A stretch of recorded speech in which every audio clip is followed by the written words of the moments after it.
Today is Friday, August the 9th, 2024, day 9 of LiveHard Phase 2.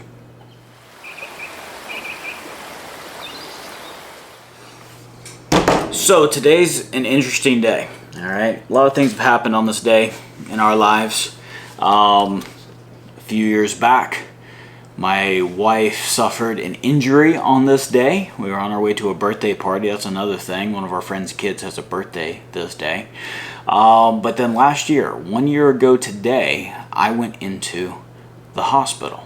So I'm not going to go into that story here, but let's just say I'm very grateful and thankful to the Father that no one's injured in our family. No one's in the hospital right now, and our health and our wellness is truly a gift from the Most High. So I was just thinking about that. Yeah, last year at this point, that was a rough time. All right, so let's get into this for the day. I weighed myself this morning, 228 pounds even. I took my progress picture. First thing, I actually finished my first quart of water before I went on my morning ruck.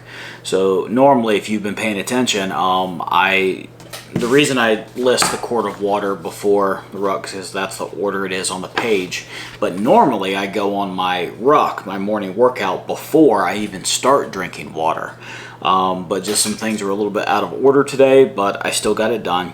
First quart of water at 9:39 this morning, so a little bit later, or excuse me, the water a little bit earlier than normal, the ruck later than normal by a few hours.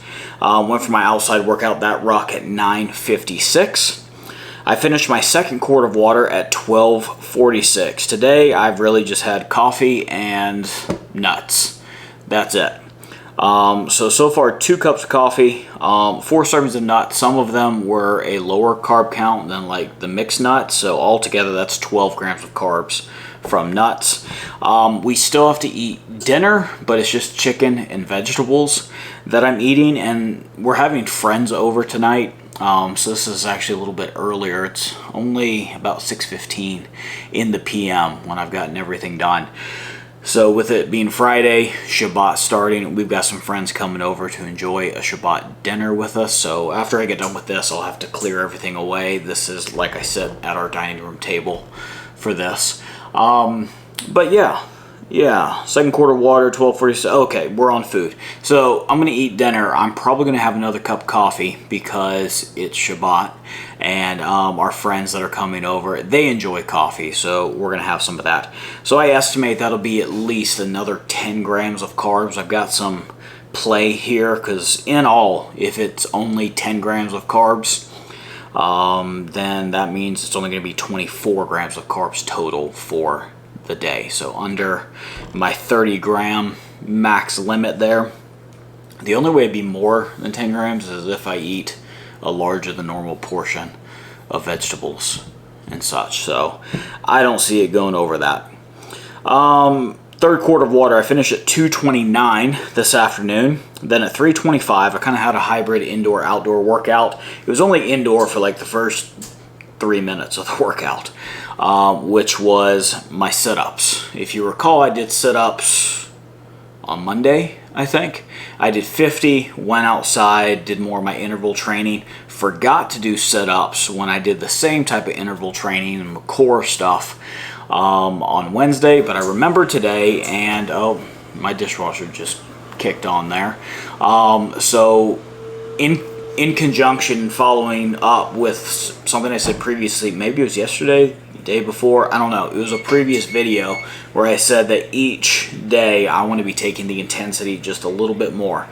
So on Monday I did 50 sit-ups total. Today I did 55. Then when I went outside and did my interval training, of course there's a lap of running, a lap of doing arms. I did them out this time, excuse me, forward, not out. Normally on the push-up day I do the arms out. For core day I do my arms out front. Just works a slightly different area of the shoulders and such. I did 5 different planks. Each plank was 1 minute and 4 seconds. So on Wednesday it was 1 minute and 2 seconds. So that means total, it was 5 minutes and 20 seconds worth of planking that I did. And man, that was challenging. So got that done. I finished up my 4th quart of water a little bit ago, less than an hour ago at 5:33. So today I began reading the Mom Test. I got through the introduction and chapter 1. The introduction was like those Roman numeral pages. That was 4 pages long. And then chapter 1 was 16 pages. So I got through 20 pages today. Intro was just called the intro. Chapter 1 was just called the Mom Test. So it kind of lays the foundation for the rest of the book. So let me read to you some of the highlights that I had. This wasn't everything that I highlighted, but it's all that would fit in this space here. Here we go. The advice that you should talk to customers is well-intentioned, but ultimately a bit unhelpful. It's like the popular kid advising his nerdy friend to just be cooler. You still have to know how to actually do it. All right, bad customer conversations aren't just useless. Worse, they convince you that you're on the right path. The idea is, because people don't want to hurt your feelings and they generally want to be polite, if you just come right out and ask them, hey, do you think my business is a good idea? They're going to tell you yes. They may even promise to buy from you one day, but they're lying to you. All right? So that's what he means by bad customer conversations. You know, it's like telling your mom your business idea. That's why it's called the Mom Test. Your mom loves you very much. She loves everything that you do. From your terrible drawings as a child to whatever ventures that you get in, she thinks you're the absolute best, whether it's sports, music, whatever else. The reality is, if you only listen to your mom, you're going to think you're the greatest person on earth. All right? So you need to actually get advice from someone as far as your business ideas. You know, someone who is going to tell you objectively whether something's good or bad. But here's the thing, most people won't do that. So that's the purpose of this book.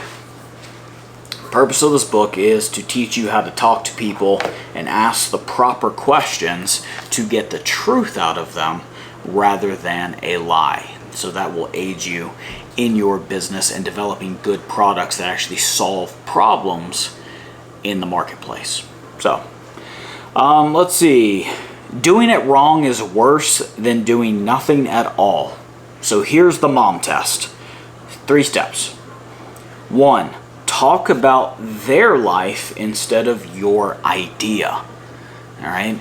Get to know the person. Get to know their needs. Get to know their experiences. Don't even talk about your product or your service or your business idea at all.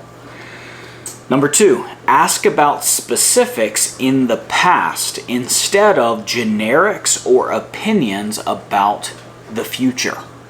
All right? The idea is focus on, well, when you've had this issue, like, what did you do?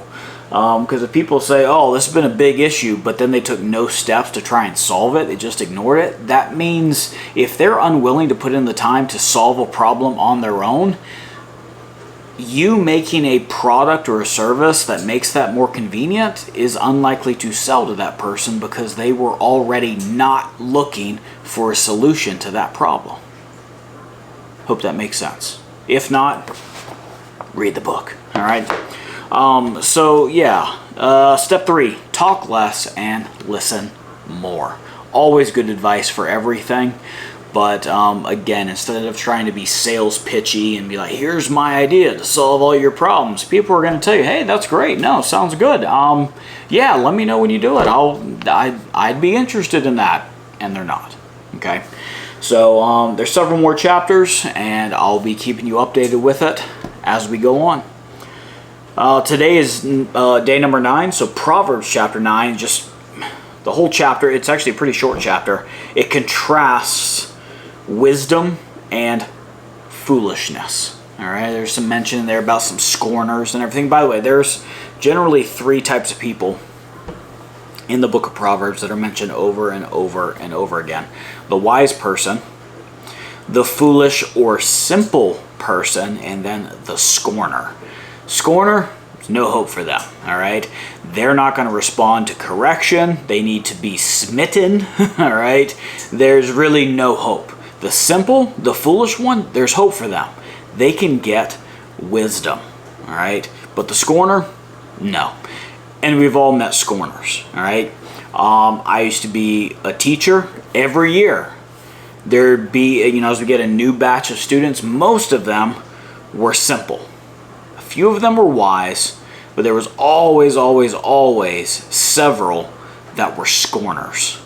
Didn't matter what you did, didn't matter what administration did to punish them, didn't matter how many demerits, detentions, lost privileges, whatever. They were just going to keep breaking the rules no matter what. They were going to keep challenging you all the time. That's a scorner. That's what Proverbs is talking about there. All right. So the after action report, thing I'd like to sustain, the 100% phase 2 and power list completion rate. So I've gotten all 5 of my tasks on my power list done. Technically, the last one is going to be me taking down the camera and lights and everything like that after I record this, but that's going to get done. And then, of course, all 5 of my critical tasks: my picture, my water, my diet, my 2 workouts, and 10 pages of my book. I'd like to improve my wake-up time. That is still a struggle for me. I woke up at almost 7 o'clock this morning, so way later than I wanted to, and that is tough. That has been tough for me. But no excuses. That's one thing. I'm going to keep working at it. That's still something I want to improve. No alcohol, no cheating in my diet so far as I can tell. Day 9's down. Shabbat is coming. I'm looking forward to it. All right. Thank you for joining me for this daily check-in. I pray that you're blessed. Bye.